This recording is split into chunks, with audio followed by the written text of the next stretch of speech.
Hello students, I hope you all are fit and fine. So today students, we are starting the first chapter of our social and political life book, class 7th, and the name of the first chapter is on equality. So बेटे in this chapter we will read about the equality, जिसको हम हिंदी में समानता बोलते हैं. जब हम किसी को equal माने, समान माने, तो उसको हम क्या बोलते हैं? Equality. So let us start. India is a democracy. In the class 6th book we looked at the key elements of a democratic government. तो बेटे जैसा हमें पता है कि भारत एक लोकतंत्रीय देश है, मतलब कि डेमोक्रेटिक कंट्री है. डेमोक्रेटिक का मतलब क्या होता है? जहाँ पर लोगों का राज हो, क्योंकि लोग जो हैं वो अपने लीडर्स को चुनते हैं, फिर वो लीडर्स लोगों की विशेज़ को पूरा करते हैं. सो जो लोकतंत्र की सरकार के बहुत सारे कुछ मेन की फीचर्स होते हैं, की एलिमेंट्स होते हैं, क्वालिटीज़ होती हैं. वो क्या क्या हैं? Of a democratic government these include people participation, the resolution of conflict and equality and justice. तो बेटे आप यहाँ देख सकते हैं कि लोगों का पार्टिसिपेशन और resolution of conflict, equality and justice, ये की फीचर होते हैं किसी भी डेमोक्रेटिक गवर्नमेंट के लिए. मतलब कि जो लोकतंत्रीय सरकार है वो कुछ चीज़ों पर टिकी हुई है, जैसे बेटे लोगों की भागीदारी कितनी है. दूसरा, कोई भी झगड़ा है, संघर्ष है, तो उसका शांतिपूर्ण समाधान करना. थर्ड है हमारा इक्वालिटी, मतलब लोगों को समान नज़र से देखा जाए. और फोर्थ क्या है कि उनको न्याय दिया जाए. Equality is a key feature of democracy and influences all aspects of its functioning. तो बेटे जो डेमोक्रेसी है, लोकतंत्र जो है, उसका एक सबसे बड़ी विशेषता क्या है? इक्वालिटी. और इसीलिए ये जितने भी बाकी के फंक्शन हैं, उन जितनी भी कार्य प्रणाली हैं, उन सभी पहलुओं को बहुत ज़्यादा प्रभावित करते हैं. In this chapter you will read more about equality, what it is, why it is important in a democracy and whether or not everyone is equal in India. तो बेटे हमें आज ये पता लगेगा, हम इस चैप्टर में ये रीड करेंगे कि जो लोकतंत्र है वो हमारे लिए क्यों ज़रूरी है, और भारत में सभी समान, मतलब सभी इक्वल हैं या नहीं हैं. तो चलिए यहाँ पे एक स्टोरी बताई गई है, कांता की स्टोरी, उसे हम रीड करते हैं. सो बेटे यहाँ पे आप ऊपर देख सकते हैं कि एक रो में लोग खड़े हुए हैं, एक लाइन में लोग खड़े हुए हैं, और इसी का सेकंड पार्ट यहाँ पे नीचे दिखाया गया है.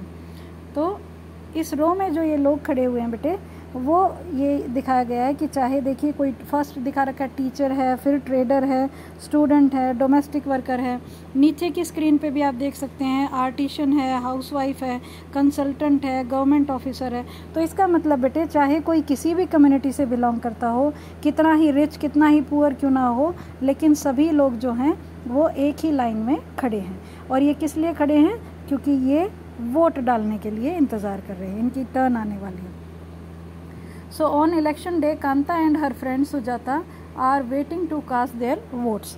तो अब चुनाव के दिन क्या होता है बेटे? कांता और उसकी जो है सुजाता, वो दोनों ही वोट की बारी के लिए बारी के लिए लाइन में वेट कर रही होती है. आप देख सकते हैं यहाँ पे कांता है और यहाँ पे सुजाता है, और ये दोनों ही आपस में बातें करती हैं. कांता कहती है, Isn't it good, Suja, that we can all vote as equal citizens of our country? Even Jain Sahib is standing in the line with us.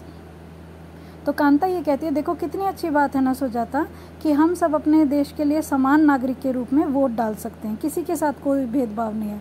और तो और जो जैन साहब हैं, अब ये जैन साहब कौन है बेटे? जिनके घर पे कांता काम करती थी. तो जैन साहब भी इसी लाइन में खड़े थे. तो अब सुजाता कहते हैं, हाँ बिल्कुल ये तो है ही.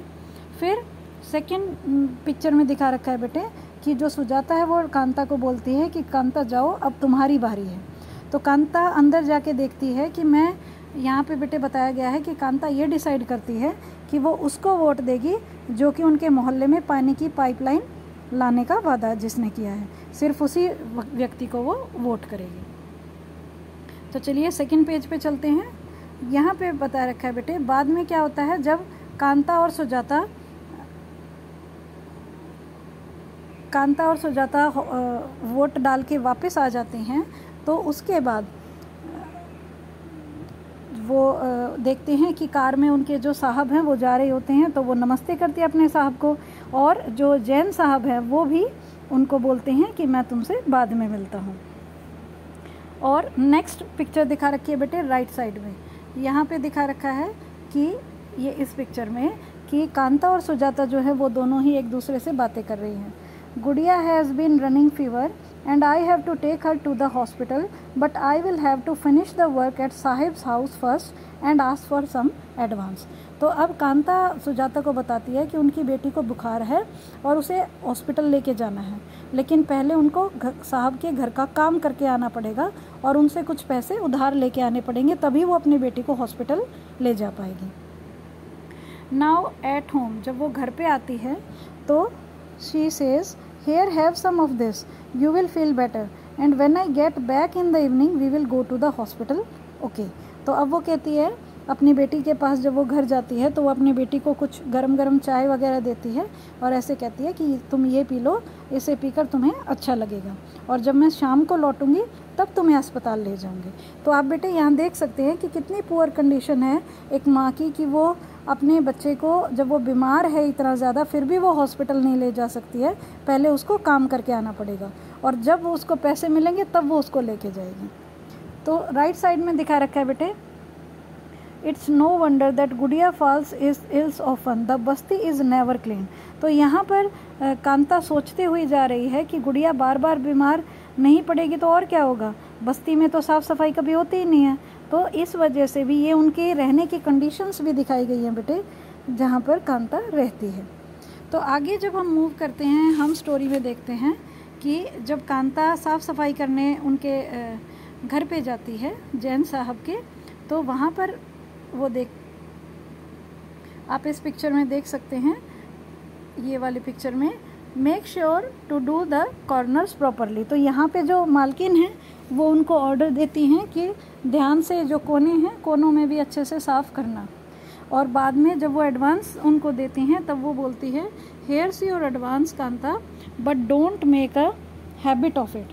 तो वो कांता से कहती है कि कांता, आज तुम उधार में पैसे तो ले जा रही हो, लेकिन आगे से ये आदत मत बना लेना कि पहले से आप पैसे मांगो। तो वो कहती है ओके मैम। तो जब शाम को बेटे, अब हम रीड कर रहे हैं दैट इवनिंग, शाम को जब वो अपना काम ख़त्म करके अपनी बेटी को लेके हॉस्पिटल में जाती है, तो वहाँ पर वो अपनी बेटी को, हम देख सकते हैं इस पिक्चर में, अपनी बेटी को कंधे पे लगाए और वो लाइन में खड़ी हुई होती है। तो तब वो सोचती है, जैन मैडम एंड जैन साहब may stand in line to vote, but they never have to do it when their children are sick. तो अब वो ये सोचती है कि जैन मैडम और जैन साहब जो हैं वो वोट डालने के लिए तो लाइन में भले ही खड़े रहे हों, लेकिन कभी भी अगर उनको बच्चों को इलाज की ज़रूरत पड़ेगी तो उनको लाइन में लगने की ज़रूरत नहीं पड़ेगी, क्योंकि बेटे जिनके पास पैसे हैं वो तो इमरजेंसी स्लिप भी बनवा सकते हैं, या फिर वो और महंगे अच्छे हॉस्पिटल्स में भी जा सकते हैं। तो ये पूरी कंडीशन यहाँ पे हमें दिखाई गई है। So now let's read the next topic, that is equal right to vote. ये जो समान अधिकार मिला है वोट देने का, ये क्या है। The story above begins with Kanta standing in the line who to cast her vote. Look again at the various people who are standing in the line with her.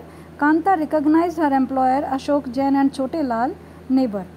तो यहाँ पे बेटे हमने जैसे पहले भी पढ़ा था, ये जो लाइन दिखाई गई थी, यहाँ पे ये वाली जो लाइन थी या फिर ये वाली जो लाइन थी, तो इसमें आप देख सकते हैं कि सभी लोग खड़े थे लाइन में और सभी वोट डालने के लिए आए हुए थे।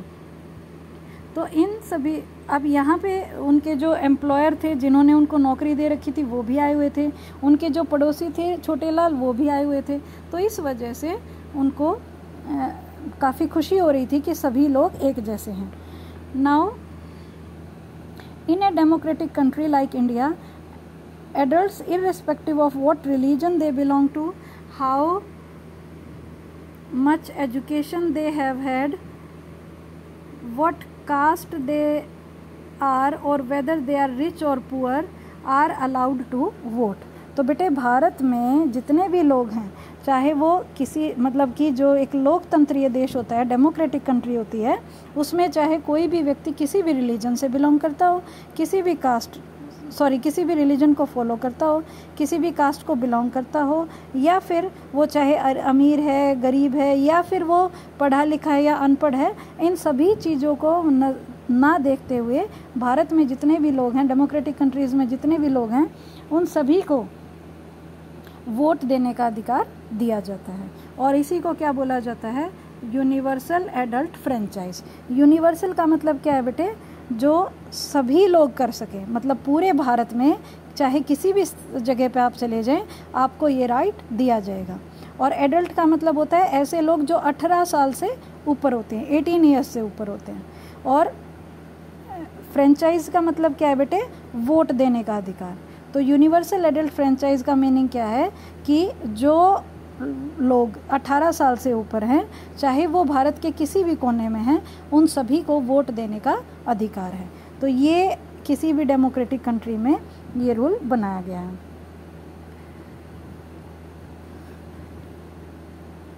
This you have already red in the class 6th book is called universal adult franchise. तो बेटे ये आपने 6th क्लास में भी रीड कर रखा है कि यूनिवर्सल एडल्ट फ्रेंचाइज क्या होता है। So and is an essential aspect of all democracies. तो अगर कहीं पे भी लोकतंत्र फॉलो करना है तो वहाँ पर सभी को वोट देने का अधिकार होना चाहिए। The idea of universal adult franchise is based on the idea of equality because it states that every adult in the country irrespective of their wealth and power and communities he or she belongs to has one vote। तो बेटे ये जो universal adult franchise है, इसका सिर्फ एक ही मकसद है, सभी को इक्वालिटी शो करना।